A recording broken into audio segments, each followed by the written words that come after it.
Halo Sobat Geografi, ketemu lagi di video yang mengasihkan ini. Kalau teman-teman lihat dari video yang ada di layar teman-teman, kira-kira kita mau bakal bahas apa nih? Ada yang tahu nggak? Yap, betul banget. Mungkin teman-teman nggak asing sama landscape yang ada di video tersebut. Ya, itu adalah Danau Toba, dan lebih tepatnya ada di Pulau Samosir, yang dimana itu merupakan salah satu danau vulkanotektonik terkenal yang ada di Indonesia, dan itu merupakan danau terkenal di Indonesia.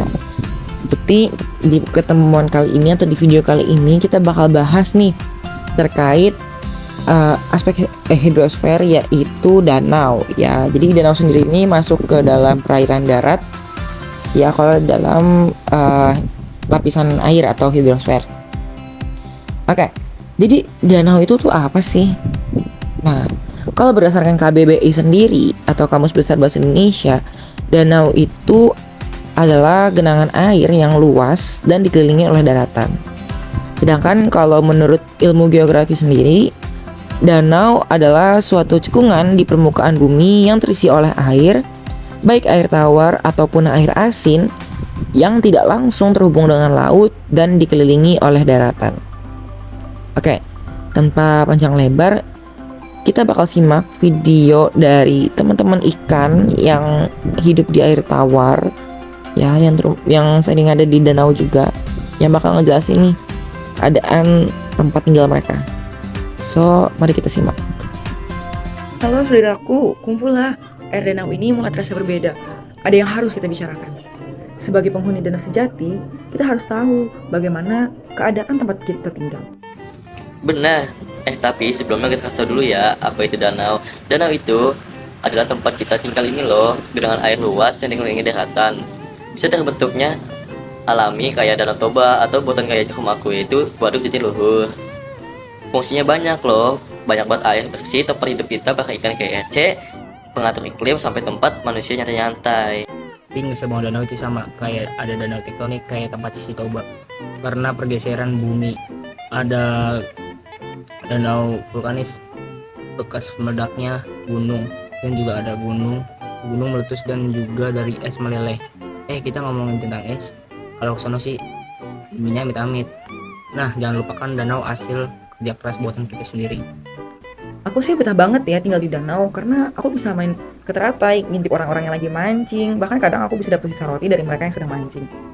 Tapi ternyata danau tuh penting banget loh buat manusia dan buat kita juga, karena danau ini sebagai sumber air, penghasil listrik, tempat wisata, dan banyak hal lainnya. Coba bayangin, kalau nggak ada danau, kita mau nginep di ember. Kan nggak lucu ya? Iya sih, tapi belakangan ini aku tuh mulai stres banget tahu. Lihat deh airnya, makin keruh. Banyak juga sampah plastik, sedotan, bahkan juga odol. Gak cuma jijik, tapi itu juga bahaya. Nah, ada beberapa dari kita itu bisa terjadi keracunan, ekosistemnya jadi rusak. Nah, danau yang kita sekarang ini bukan lagi tempat yang nyaman. Kalau misalnya manusia terus-terusan buang sampah sembarangan, terus juga nebang pohon sembarangan, itu juga bisa menyebabkan lingkungan kita jadi gak nyaman banget. Indonesia sebenarnya punya banyak danau luar biasa. Seperti aku dari Danau Toba, danau tektonik terbesar di Asia Tenggara. Ada juga danau meninjau, Poso, Singkarak, dan Sentani. Semua punya cerita dan spesies unik, tapi sayangnya banyak yang mulai rusak. Tapi kita nggak boleh putus harapan. Kita bisa bantu manusia sadar lewat kampanye, edukasi, atau bahkan presentasi kayak yang kita lakuin sekarang. Kita butuh manusia yang peduli, yang mau ikut serta dalam menjaga lingkungan kita. Kayak mau jaga ekosistem air, kemudian dia mau nanam pohon di sekitar danau, dan gak buang sampah sembarangan. Karena danau ini bukan cuma tempat untuk kita berenang, tapi juga bagi mereka, bagi seluruh makhluk yang ada di muka bumi ini. Kita ini perlu danau, dan danau ini penting untuk keberlangsungan hidup kita. Nah, maka dari itu, jagalah danau, jagalah kehidupan. Salam dari kami, ikan-ikan danau. Jagalah danau, jagalah kehidupan. Salam dari kami, ikan-ikan danau yang kece. Nah, gitulah kira-kira keluh kesah dari para ikan-ikan terhadap tempat tinggalnya mereka, yakni danau. Oke, aku bakal ngejelasin ulang lagi terkait jenis-jenis danau. Di sini danau tuh ada danau vulkanik yang terbentuk akibat gunung berapi atau aktivitas gunung berapi. Kemudian danau tektonik yang terbentuk akibat pergeseran lempeng. Jadi kedua jenis ini tuh sebenarnya ada kombinasinya namanya danau vulkanotektonik yang terbentuk akibat dua efek tersebut ya teman-teman. Kemudian ada danau buatan ya yang dibuat oleh manusia untuk keperluannya. Kemudian ada danau glasial yang terbentuk akibat pencairan es.